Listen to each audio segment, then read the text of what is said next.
पुढची बातमी आपण पाहूयात। बातमी अमरावती विधान परिषद निवडणुकीसंदर्भातली।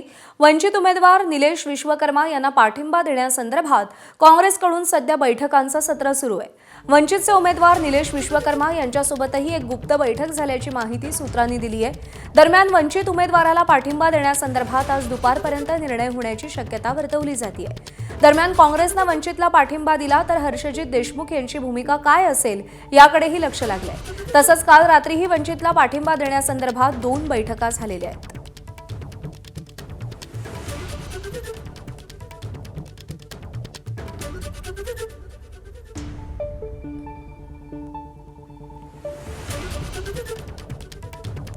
अमरावतीमध्ये काँग्रेसमध्ये अंतर्गत धुसफूस आहे।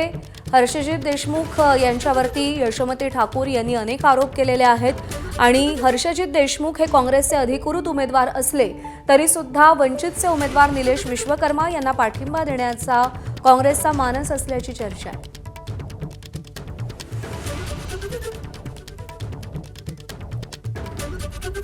दरम्यान काँग्रेस वंचितला पाठिंबा देण्याच्या तयारीत आहे। मात्र अमरावती विधान परिषदेचे काँग्रेसचे उमेदवार हर्षजित देशमुख निवडणुकीच्या मैदानातून माघार घ्यायला तयार नाहीयेत। काँग्रेस पक्षाने जरी वंचित बहुजन आघाडी किंवा इतर दुसऱ्या उमेदवाराला आपला पाठिंबा जाहीर केला तरी निवडणुकीच्या मैदानातून हटणार नाही अशी भूमिका हर्षजित देशमुखांनी घेतली आहे। हर्षजित देशमुखांनी निवडणुकीसंदर्भातली ही प्रतिक्रिया एबीपी माझाला दिली आहे।